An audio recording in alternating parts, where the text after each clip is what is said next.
শাপলা ডাঁটা সচরাচর বাজারে দেখা যায়, কিন্তু আমরা অনেকেই আছি এটা রান্না করতে জানি না, ধারণা ছিল না। আমিও ফার্স্ট টাইম যখন রান্না করেছিলাম বাসায় সবাই এত ভালো বলেছে যে আপনাদের সাথে শেয়ার না করে পারলাম না। আসসালামু আলাইকুম, সামিয়াজ কিচেনে আপনাদের সবাইকে ওয়েলকাম জানাই। শাপলা ডাঁটাগুলো ছাল ছাড়িয়ে ঠিক এমনভাবে পিস পিস করে নিয়েছি। প্যানে পর্যাপ্ত পরিমাণ তেল দিয়ে তেল গরম হয়ে আসলে দিয়ে দেব 1 কাপ পরিমাণ পেঁয়াজ। আমি এখানে পেঁয়াজ কুচি দিয়েছি, আপনারা চাইলে এখানে পেঁয়াজ বাটাও দিতে পারেন। খুব ভালোভাবে গোল্ডেন ব্রাউন করে ভেজে নিব। খেয়াল রাখবেন পেঁয়াজটা যেন বেরেস্তার মতো না হয়। একে একে সবগুলো মশলা দিয়ে দিব। দিয়ে দিচ্ছি লবণ, সাথে সামান্য পরিমাণ হলুদ এবং লাল মরিচ গুঁড়া দিয়ে দিচ্ছি। এর সাথে দিয়ে দিচ্ছি আদা, রসুন, জিরা বাটা। সবগুলো উপকরণ ভালোভাবে পেস্ট করে আমি 1 চা চামচ দিয়ে দিলাম। এবার সবগুলো মশলা খুব ভালোভাবে কষিয়ে নিব। ততক্ষণ পর্যন্ত কষাতে হবে যতক্ষণ না মশলার তেলগুলো উপরে ভেসে ওঠে। ঠিক এইভাবে চুলা থাকবে মিডিয়াম ফ্লেমে। দিয়ে দিচ্ছি ছোট চিংড়ি বা কুচো চিংড়ি।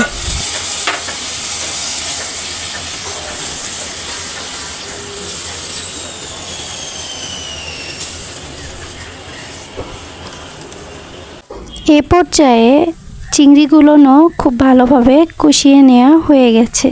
দেখুন চিংড়িগুলো কত সুন্দর লোভনীয় লাগছে।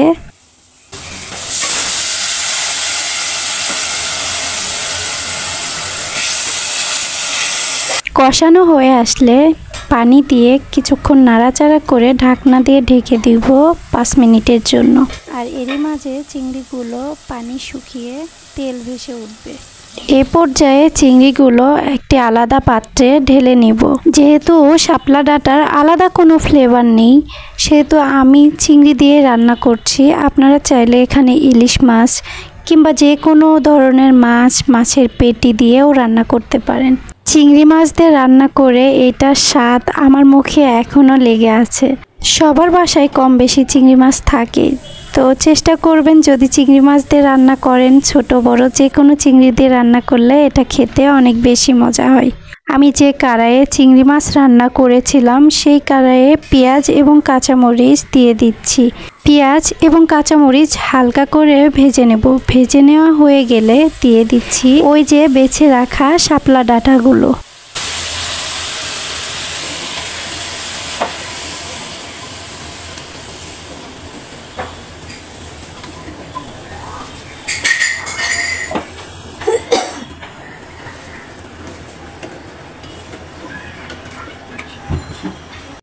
কিছুক্ষণ নাড়াচাড়া করে দিয়ে দিচ্ছি সামান্য পরিমাণ হলুদ এবং 1 চা চামচ পরিমাণ লবণ। লবণটা পরিমাণে একটু কম দিলেই ভালো, কারণ ডাঁটাগুলো সিদ্ধ হয়ে কমে আসবে।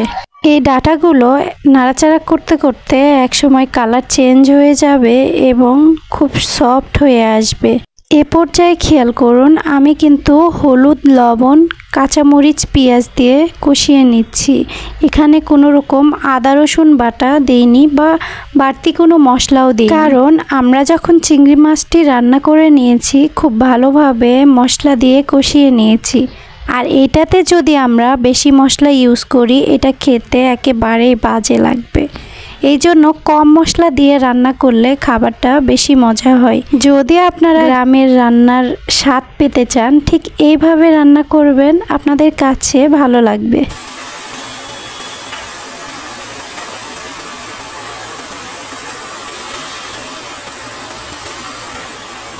কিছুক্ষণ নাড়াচাড়া করে ঢাকনা দিয়ে ঢেকে অপেক্ষা করব 5 মিনিট। 5 মিনিট পরে দেখুন শাপলা ডাঁটাগুলো কত সুন্দর পানি ছেড়ে দিয়েছে, আর এই পানি দিয়ে সবগুলো রান্না হয়ে যাবে। আবারও কিছুক্ষণ নাড়াচাড়া করতে করতে ডাঁটা আরও বেশি সফট হয়ে আসবে। এই যে দেখুন মাশাআল্লাহ ডাঁটাগুলো একেবারে নরম হয়ে এসেছে। এ পর্যায়ে আমি রান্না করে রাখা চিংড়িগুলো দিয়ে দিচ্ছি। যে কোনো খাবারে যখন আপনি চিংড়ি মাছ দিবেন এটার স্বাদ, ঘ্রাণ 100 গুণ বেড়ে যায়। শাপলা ডাঁটা কিভাবে রান্না করে বা শাপলা ডাঁটা রান্না করলে কেমন মজা হবে এটা নিয়ে আমি কখনোই মাথা গোটাইনি। আমি ভেবেছিলাম এই শাপলা ডাঁটাগুলো নদীমাতৃক এলাকার লোকেরা খুব বেশি পছন্দ করে বা খায়, কিন্তু না, এটা যে সবাই খায় এটা আমি নিজেও বুঝতে পেরেছি। কারণ শাপলা ডাঁটাগুলো রান্না করার পরে যে এত মজা হয়েছিল, এ পর্যন্ত দেখে যদি আপনার ভিডিওটি ভালো লেগে যায় অবশ্যই চ্যানেলটি সাবস্ক্রাইব করবেন, পেজটি ফলো দিবেন। আর আপনি যদি এই কাজটি অলরেডি করে থাকেন আপনাকে অসংখ্য ধন্যবাদ। শাপলা ডাঁটা রান্না যে এত সহজ সেটা আপনারা দেখেই বুঝতে পেরেছেন। আশা করি আমার আজকের রেসিপি আপনাদের সবার কাছে ভালো লেগেছে। রেসিপিটি ভালো লাগলে অবশ্যই আপনারা একটা লাইক কমেন্ট করবেন। আশা করি আপনারা সবাই আমাকে এইভাবেই সাপোর্ট করবেন। নিয়মিত আমার চ্যানেলের পাশে থাকুন। নতুন নতুন ইউনিক রেসিপি পেতে সামিয়াস কিচেনে চোখ রাখুন। আল্লাহ হাফেজ, আসসালামু আলাইকুম।